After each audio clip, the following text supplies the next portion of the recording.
देखिए ऐसा है कि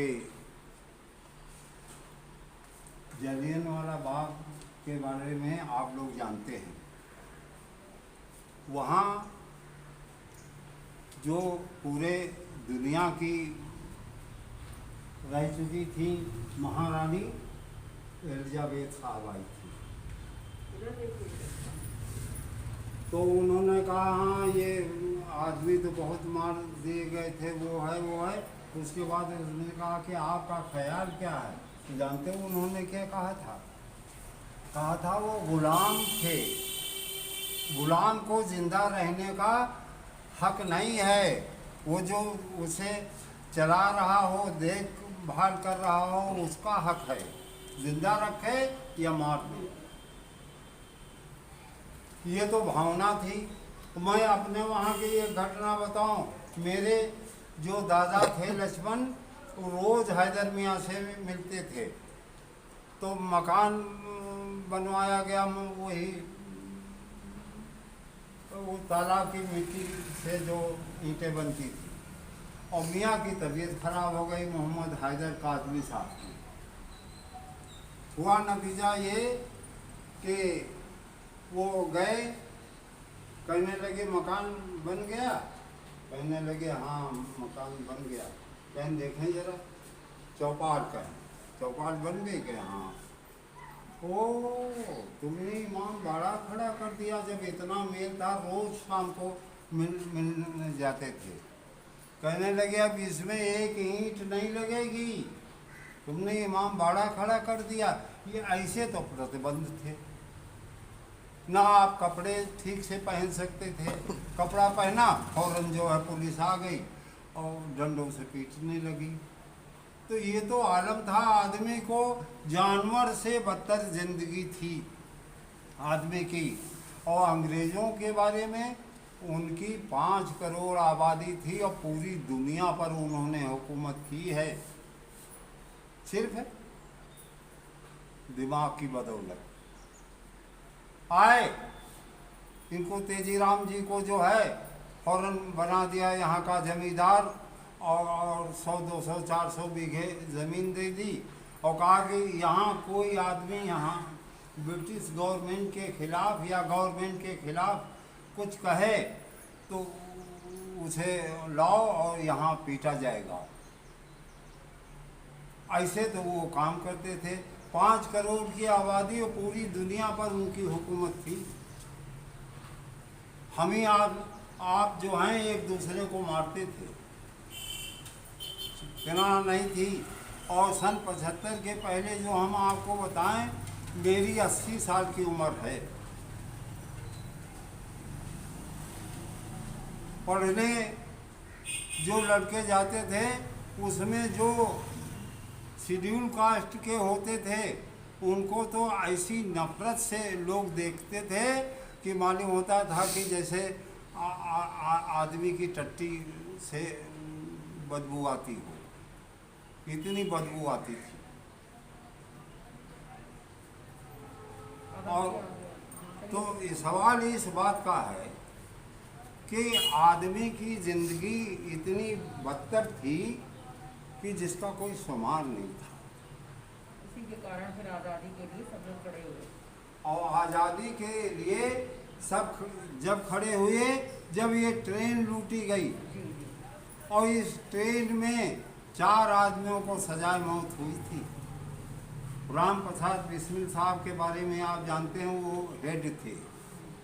बिस्मिल माने होता है तड़पता हुआ, बेचैन।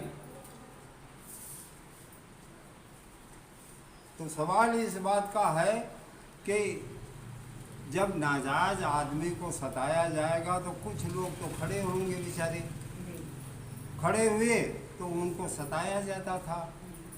जैसे मेरे गांव में गवाही के लिए कहा तो एक गोपाल नंबरदार थे और मेरे बाबा लक्ष्मण नाम था, लक्ष्मण महतो के नाम से।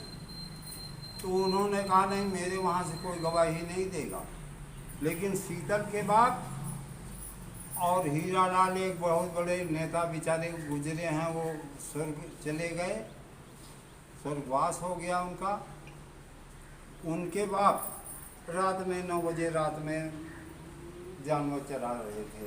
ये इन लोगों और डिस्कशन हुआ ना, जैसे बच्चे के साथ में कहाँ तर्क किया जाता है, वैसे ही नितर्क बस तय हो गया।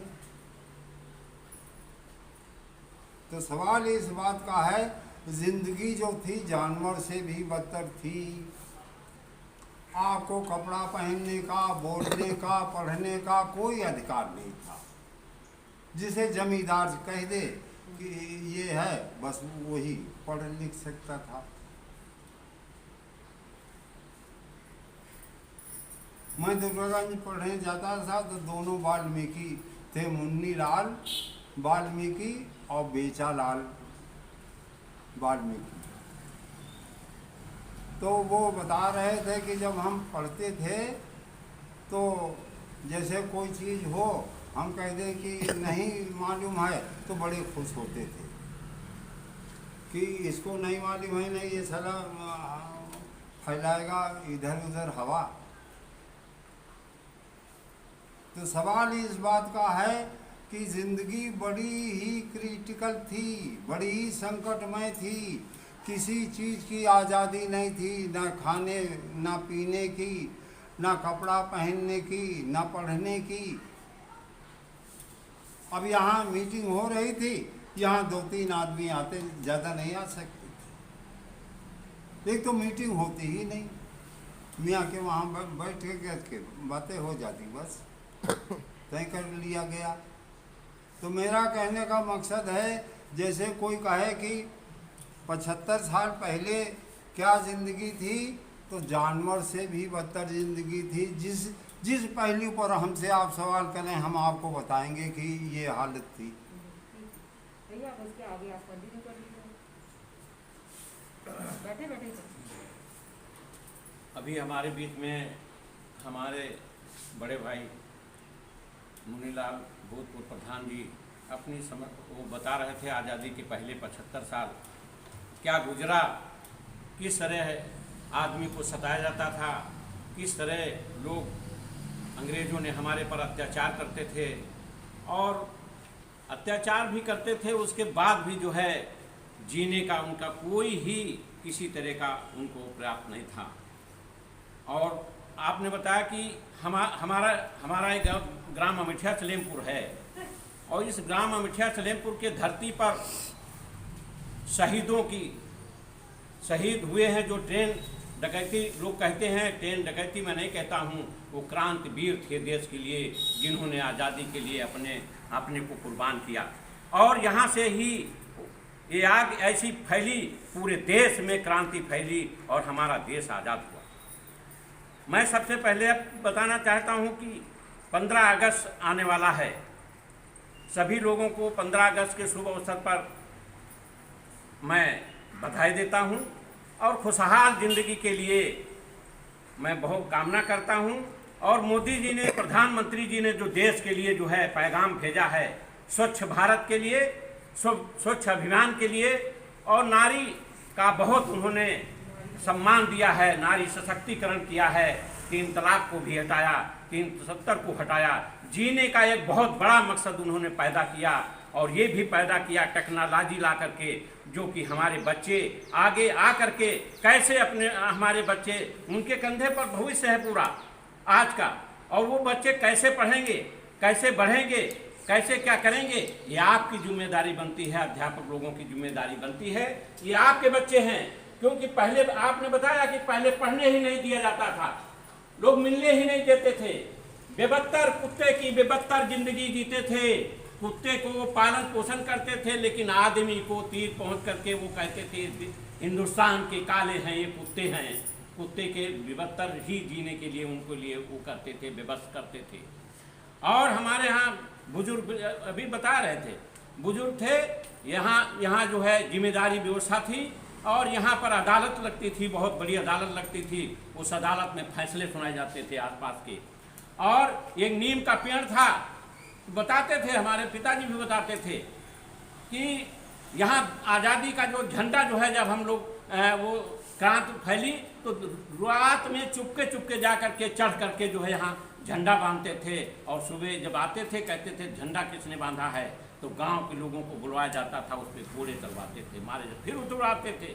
फिर ये लोग करते थे टोली बना करके पूरे गांव में जा घर घर जो है मीटिंग करते थे, बैठक करते कि देश आज़ादी के लिए कैसे छुटकारा पाया जाए, कैसे किया जाए। तो उन्होंने मीटिंग वो अपने गुटबाजी शाम को रात जा कर फिर बांधते थे, फिर उसके बाद ये करते थे। इस तरह के देश आज़ादी करने के लिए उन्होंने, इन लोगों ने, गांव के लोगों ने भी कुर्बानी दी। तो कहने का सवाल यह है कि आज जिस स्थिति में हम लोग जी रहे हैं, एक स्वाभिमान की स्थिति में जी रहे हैं, हमको कुर्बानी देने की जरूरत नहीं है। कुर्बानी तो हमारे पुरखे दे गए, हमारे राम प्रसाद बिस्मिल जैसे, चंद्रशेखर आज़ाद जैसे, भगत सिंह जैसे, सुभाष चंद्र बोस जैसे तमाम हमारे कामवीरों ने फांसी के फंदे पे झूले और झूल करके हमको आज़ादी दे दी। आज आज़ादी दे दी है। आज़ादी की बदौलत हम लोग यहाँ बैठे हुए हैं, अच्छे कपड़े पहनते हैं, अच्छा खाना खाते हैं, अच्छी गाड़ियों चलते हैं। गाड़ियों का यहाँ पैदल नहीं, जूते जो है हाथ में पकड़ाए जाते थे, कपड़े आप पहन नहीं सकते थे, उनको बुलवाया जाता था। आज तो हम एक मान मर्यादा के समान स्वाभिमान से जी रहे हैं। इस जिंदगी को जीने के लिए हम लोगों को तरक्की करनी चाहिए, आगे बढ़नी चाहिए। हम आपस में नफरत, चाहे सिख हो, चाहे ईसाई हो, चाहे मुस्लिम हो, ये हमारा देश है। जिस देश में जो है प्रेम नहीं होगा देश से, वो घर से प्रेम भी नहीं होगा, घर में भी प्रेम नहीं बढ़ेगा, गांव में भी प्रेम नहीं बढ़ेगा। इसलिए हम लोगों सबको एकजुट रहना है, एकजुट करके देश की सुरक्षा करना है। आज भी हमारे नौजवान जो है देश के बॉर्डर पे डटे हुए हैं और हम आप यहाँ सुकून से जी रहे हैं और वो जिंदगी जी रहे हैं जिसको नहीं जीनी दी है। तमाम नफरतें, तमाम खुराफात, तमाम सब कुछ आज़ादी के बाद खुराफात पैदा कर ली। आज हम कहाँ होते, इस पे कोई विचार नहीं किया। माँ बाप ने बच्चे को सेया पाला, पढ़ाया, किस कष्ट से प्रधान जी ने बताया है कि क्या पढ़ाई होती थी, किस तरह हम लोगों ने पढ़ा और पढ़ करके यहाँ तक पहुँचे हैं। उसके बाद बहुत ज़बरदस्त मतलब लोगों को मारा पीटा जाता था। जो उस तरह टीचर थे, सुजूल काश बताया भी नहीं, सुजूल काश अर्जन को बैठने नहीं देते थे, मारते थे, भगा देते थे, इतना मारते थे कि ये दोबारा पढ़ने ही ना आए, ये हालत थी। तो सवाल ये उठता है कि आपको आज़ादी मिल गई, सबको मिल गई है। मैं चाहता हूँ कि आज़ादी बिल्कुल बरकरार रहे, हमारा देश और उन्नति करे, एक शक्तिशाली देश बने, सभी विश्व से शक्तिशाली बने। सोच भी बहुत बड़ी लंबी है प्रधानमंत्री जी की, जिन्होंने जो है सारे देशों से शक्तिशाली बनाने की वो ठानी है। और मैं कहना चाहता हूँ कि देश से अगर प्रेम है तो सभी से प्रेम है। अगर देश रहेगा तो हम रहेंगे, आप रहेंगे। अगर देश नहीं रहेगा तो ना हम रहेंगे ना आप रहेंगे, आपका देश गुलाम होगा। फिर से वही गुलामी आएगी और आप गुलाम बनाए जाएंगे, फिर जकड़े जाएंगे। वो तो था 200 साल, 1100 साल गुलामी हमारे देश के लोगों ने झेली और झेल करके आज़ाद कराया। तो वो उनके अंदर क्रांति थी, वो उन्होंने आज़ाद कराया। आज कोई मरने जीने के लिए तैयार नहीं होगा। और मैं इसीलिए कहता हूँ, देश को बचाने के लिए तमाम हमारे नौजवान बॉर्डर पे खड़े हुए हैं। मैं उनको 15 अगस्त के शुभ अवसर पे बधाई देता हूँ कि हमारे देश के लिए जो है वो अंगरक्षक हैं। उनकी माँ बहनें देखिए जो आतंकवादी हैं कैसे मारते हैं, मार करके कत्लेआम कर देते हैं और उसके बाद उनकी सुहागिनें, औरतें, बच्चे कैसे जीते हैं, कैसे रहते हैं। ये दुख की बात है। एक हमारे देश को रक्षा करने वाला लड़का मारा जाता है, आतंकवादी मारते हैं, उनकी एक भी बच्चा नहीं, नई शादी होती है तब भी वो कुर्बान होता है हमारे देश के लिए, हमारे लिए, आपके लिए, उनके बच्चों के लिए सोचो जरा, परिवार के लिए सोचो, उनके माँ बाप के लिए सोचो, जिन्होंने पाला था, पोसा था कि हमको एक रोटी देंगे। लेकिन देश आज़ाद कराने के लिए बाद भी आज उनको सुकून नहीं मिली है। बॉर्डर पे चीनी सेना लगी हुई है, चारों तरफ चीनी सेना लगी है, चारों तरफ पाकिस्तान लगा हुआ है, चारों तरफ और मुल्क लगे हैं इस देश को हड़पने के लिए, इस देश को गुलाम बनाने के लिए, आपको बिल्कुल उसमें करने के लिए। आतंकवाद सीधे फैलाया जाता, कोई भी आतंकवादी हो, ये जातिवाद नहीं है, जाति से नहीं है। कोई भी मेरे घर में आतंकवादी बन सकता है, किसी के घर में आतंकवादी बन सकता है। तमाम अत्याचार हो रहे हैं, तमाम बलात्कार हो रहे हैं, तमाम धर्म के वो हो रहे हैं, तमाम लोग मुस्लिम है, सिख है, ईसाई है। मैं तो एक सवाल उठाता हूँ, हिंदुस्तान में तमाम धर्म चल रहे हैं, सबको मानने वाले हैं, कोई इस्लाम को मानता है, कोई ईसाई को मानता है, कोई भगवान को मानता है, कोई किसी को मानता है, लेकिन जब मानते हुए भी तो ये कैसे बलात्कार हो रहे हैं, कैसे लोग उन पर दास्ती कर रहे हैं, कैसे निर्मम हत्याएं कर रहे हैं, इसका मतलब वो मानते नहीं हैं। मानते होते ये हत्याएं नहीं होती देश में, हमारे लोग इस तरह हत्या में विवश न होते। यही कारण है कि लोग धर्मों को भी नहीं मानते हैं। धर्म को मानते होते सिर्फ दिखावा है और कुछ नहीं। कोई दिल से मानेगा, कोई हत्या करेगा? किस इस्लाम धर्म में लिखा है कि हत्या करना? किस ग्रंथ में लिखा है? किस उसमें महाभारत में लिखा है हत्या करना? किस रामायण में लिखा है हत्या करना? कहीं नहीं लिखा हुआ है। लेकिन लोग हत्या करते हैं। किसकी हत्या करते हैं? ये हमारे आपके बच्चों की हत्या करते हैं, बेटियों की हत्या करते हैं, नॉर्मल हत्या करते। रोज डेली पेपर देखिए, कौन है तो आदमी ही नरसंहार करते हैं। तो देश, कहने का मतलब है देश आज़ाद होने के बाद भी इस तरह की सोच और विचार पैदा हुए जो आज तक हम लोग सुरक्षित नहीं बच पाए। इसलिए इस देश को सुरक्षित करने के लिए हम सब बच्चों के लिए एक ऐसी शिक्षा दें, एक ऐसे जो है जिसने संविधान बनाया, जो निर्माता बाबा साहब किस तरह पढ़े, अगर उनकी हिस्ट्री आप सुन लीजिए। पानी पीने के लिए लोग नहीं देते थे, तालाब में पानी नहीं पीने देते थे, बाहर बैठ के टाट पे जो है पढ़ने देते थे। ऐसी स्थिति में पढ़ाई उन्हों की, पढ़ करके वो लंदन भी गए, लंदन में भी वो काफ़ी वो किए। यहाँ के लोग इतना नहीं मानते हैं जितना लंदन अमेरिका के लोग जो है मानते हैं बाबा साहब भीमराव अम्बेडकर को, जिन्होंने संविधान बनाया। अगर संविधान आपका ना बना होता तो आज भी आप गुलाम रहते, क्योंकि अंग्रेजों ने बात कही थी कि जो संविधान तैयार कर लो उसके बाद में चले जाते। वो जानते थे यहाँ के लोग संविधान नहीं तैयार कर पाएंगे, कानून नहीं तैयार कर पाए। आज भी कानून में नहीं कर चलता है, मानने वाले लोग मानते हैं, लेकिन नहीं चलना चाहिए। संविधान सभी देशों से न्यारा संविधान आपका है।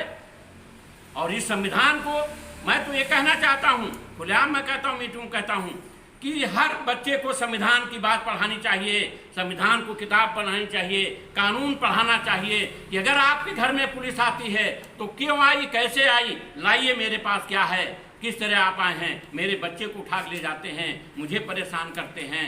इस तरह जो कानून मालूम होगा कौन उठा के ले जाएगा? ये कमी है। हर स्कूल में संविधान पढ़ाना चाहिए और संविधान ही देश की रक्षा करेगा। और संविधान की अगर रक्षा करोगे देश की रक्षा करेगा। उसी संविधान की बदौलत आज हम आप नौकरी कर रहे हैं, हम लोग यहाँ पर बैठे हुए हैं। संविधान न होता हम लोग बैठे नहीं होते।